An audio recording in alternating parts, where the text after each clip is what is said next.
escuchamos al profesor Pedro Pablo y al final hacemos las preguntas para ellos. ¿Les parece?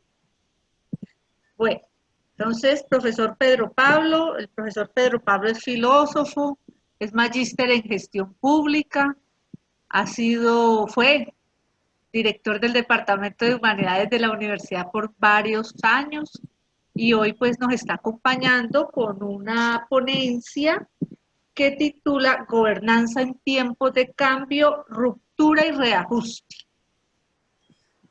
Muchas gracias, María Fernanda, muchas gracias, colegas y los estudiantes de todos los programas y presentes que están en esta videoconferencia. Muchísimas gracias.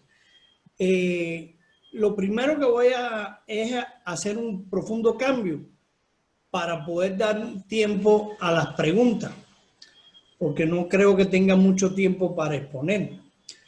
Pero voy a dividir la exposición como tengo la ponencia, cambios, rupturas y reajustes. Yo sí creo que la gobernanza tenemos que partir de analizarla de un cambio, como dije hoy en la mañana, de un cambio de paradigma. Vivimos un nuevo paradigma, un paradigma informático. No es un problema de deseos, es un problema de realidades. La Big Data nos domina y todo gira sobre la dinámica del análisis de datos.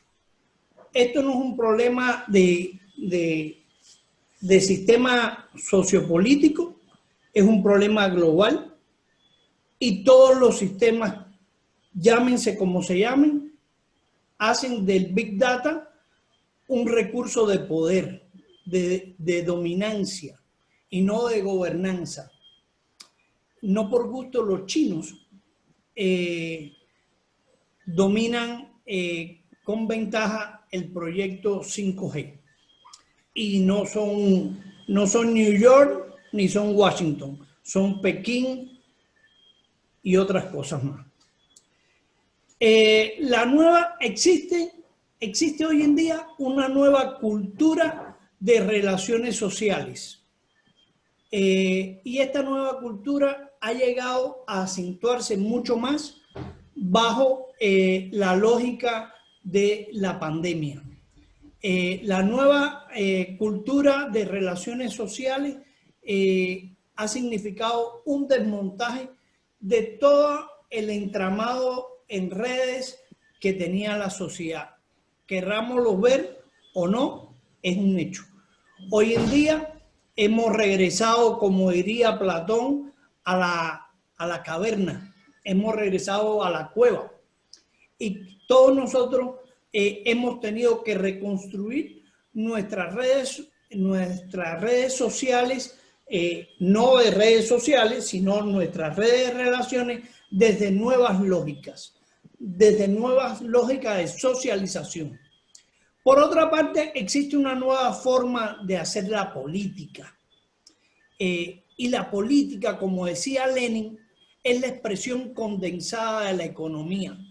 Por lo tanto, no piensen hacer política si no tienen control económico. Aquel que piense hacer política desde la marginalidad realmente no tiene viabilidad porque la política es poder económico. Y para eso, y lo han reiterado todos mis colegas precedentes, la comunicación es un elemento decisorio y el control de los grandes medios de comunicación que ustedes le dan un valor muy grande, extremadamente grande, para mí excesivo, no está en los medios de comunicación. Realmente los grandes medios de comunicación como el New York Times, el Washington Post, la BBC, etcétera, etcétera, etcétera, poco influencia tienen hoy en día cuando cada uno de nosotros cada uno de nuestros estudiantes tiene un celular que es una estación de radio, que es una emisora de televisión y cuando es un periódico. Cada uno de nosotros, la descomposición de las relaciones de comunicación desde los grandes medios hasta la individualidad ha hecho que vivamos en un sistema mundo de incertidumbre. Y no pensemos siempre en que esa es la lógica que se quiere, vivir en la incertidumbre. No, esa es la lógica que nosotros mismos hemos aceptado y hemos construido nosotros mismos. Y si no, revísense cada uno de ustedes qué redes sociales nosotros tenemos. Entonces, se está conformando desde hace mucho tiempo, ahora que queremos reconocerlo, que existe una nueva estructura sociopolítica desde la tecnología. Eso existe. Y el nivel que manejamos es el nivel de la incertidumbre. Por lo tanto, el cambio es ese.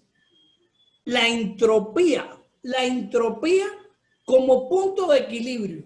Y eso es un problema que siempre todo ecosistema, la biopolítica lo analiza así. Un sistema es más estable en la medida que sea más entrópico. Eso es con respecto al cambio. Con respecto a las rupturas, hay una crisis de lo que ustedes han reiterado, y eso es lo bueno de ser el último, que nunca serán los primeros, es la crisis de la democracia. La democracia, que para mí es la gran mentira de la cultura, siempre ha sido el ejercicio de una minoría en el poder sobre una mayoría genuflexa y obediente, como es de cualquier manera. La democracia no ha existido. Lo decía mi querido y estimado amigo Quintero, el 10% de los miembros de Atenas eran los que ejercían la democracia. El otro 90% no la existía. Y el modelo de democracia es ese. Lo otro es el ciudadano. El ciudadano es un nuevo ciudadano. Y es un ciudadano más centrado en los intereses, lamentablemente, de intereses individuales. Ese principio de solidaridad como utopía, como plantea Carlos, y yo la comparto, lamentablemente parece que cada día tiene menos aceptación. Todo el mundo está, como decía la compañera de instrumentación quirúrgica, estamos en el sálvese quien pueda. Yo sí creo, y esto también lo planteaba Carlos, que hay que desacralizar los conceptos. Hay que desacralizarlo, hay que resignificarlo y puede seguir leyendo El Mundo de Hoy sobre los presupuestos teóricos y conceptuales de ayer. Y cuando digo ayer, digo el 27 de septiembre. Hay que pensar para mañana. Y por eso no tenemos proyectos en América Latina y en otras muchas regiones del mundo, porque siempre estamos pensando todavía en el siglo XIX. Siempre estamos pensando todavía en el siglo XIX. Entonces, yo sí creo que la ruptura más evidente y se viene manifestando de manera creciente es la crisis de los proyectos unitarios en redes, de gobernanza multinivel, de metagobernanza.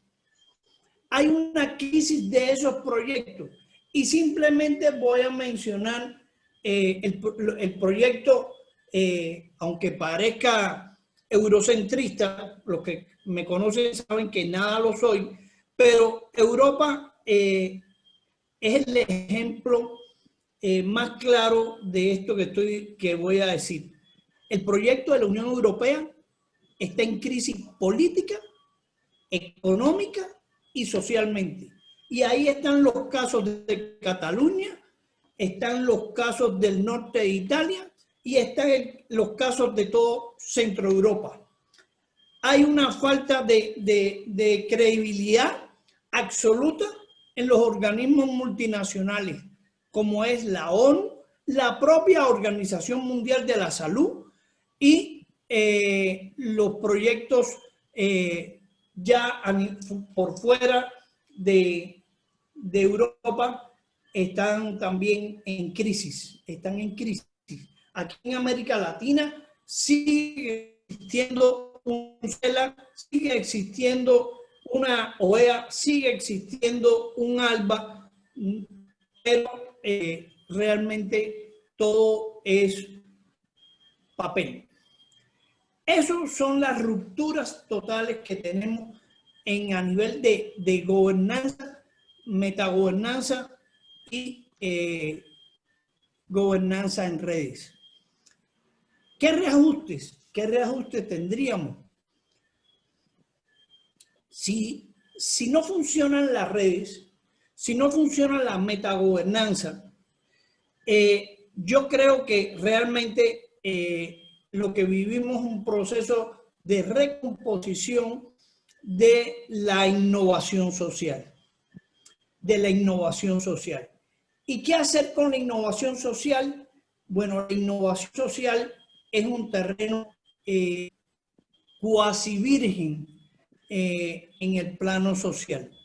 Y es un proceso donde lo privado, que no va a renunciar a ser privado, lo público, que de público tiene poco porque está privado, está privatizado, y estamos oyendo lo del proyecto TISA, y lo del llamado tercer sector, que incluye una gama de actores sociales, también están privatizados.